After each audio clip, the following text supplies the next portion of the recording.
تو پارت قبلی دیدیم که من از سلولای دهنم نمونه برداشتم و گذاشتم زیر میکروسکوپ که همونطور که میبینین این بنفشا هستن.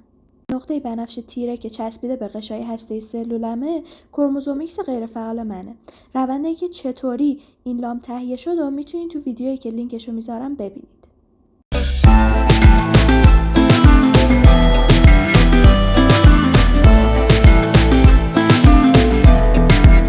مقدار ماده ژنتیکی کروموزوم X در هر دو جنس باید برابر باشه، چون اگه نباشه تعادل متابولیکی سلول به هم میخوره و باعث ناهنجاری‌های مختلف و گاهی مرگ سلول میشه. خب ما میدونیم که جنس ماده 2 تا کروموزوم X داره، پس در نتیجه مقدار ماده ژنتیکی روی کروموزوم X تو زن و مرد نه تنها برابر نیست بلکه 2 برابره. پس چطوریه که تعادل متابولیکی به هم نخورده، ناهنجاری ایجاد نشده و سلولی نمرده؟ یه رویداد داریم به اسم دازج کامپنسیشن یا رویداد جبران مقدار ژن‌های وابسته به X که میاد این مقدار ماده ژنتیکی رو متعادل و برابر میکنه. مثلا تو مگس سرکه که تو این ویدیو تشریحش کردیم و زیر میکروسکوپ هم دیدیمش، این جبران از طریق فعالیت بیشتر ژن‌ها تو جنس نر اتفاق میفته.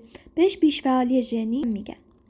ولی تو انسان این اتفاق با غیرفعال شدن تصادفی یکی از 2 کروموزوم X جنس ماده تو مراحل جنینی انجام میشه. فرض کنین این یه سلول تخمه. اول هر 2 کروموزوم X فعالن تا وقتی که جنین به تکوین برسه، یعنی مرحله اندامزایی که حدود ماه سوم و چهارمه. تو این مرحله یکی از X ها تصادفی غیرفعال میشه. مثلا توی یه سلول به طور تصادفی X پدری غیر فعال میشه. در نتیجه همه سلولایی که از این سلول به وجود میان X پدری توشون غیر فعاله. به خاطر همینم هست که ممکنه 2 تا خواهر فنوتیپ مختلفی از هم نشون بدن. فکر کنیم ما تو کروموزوم Xمون یه ژن معیوب داریم، ولی این ژن معیوب تو فرد بروز پیدا نکرده. چی شده که بروز پیدا نکرده؟ یکی از دلایلش میتونه این باشه که تصادفاً اون کروموزوم Xی که ژن معیوب داشته غیر فعال شده. اینجوری شده که ژن معیوب بروز پیدا نکرده.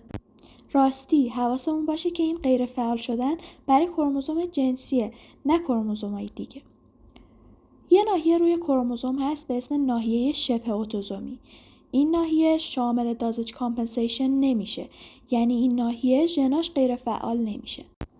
به کروموزوم X غیر فعالم میگن جسم بار که مفصلا و به طور خیلی ساده تو این ویدیو درباره‌اش صحبت کردیم و کلی توضیح دادیم که لینکش رو این بالا میذارم.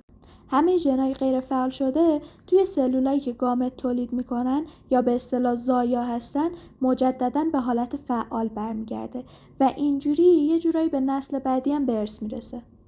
شاید تو نسل بعدی این کروموزوم X بخت باش یار باشه و اونجا دیگه غیر فعال نشه. خب رسیدیم به آخر ویدیو. اگه ویدیو رو دوست داشتین لایک، کامنت، سابسکرایب همه اینا یادتون نره. ممنونم که ویدیو رو تا اینجا دیدین. امیدوارم که حال دلتون خوب باشه و اگه خوب نیست بتونین خوبش کنین. خدافظ.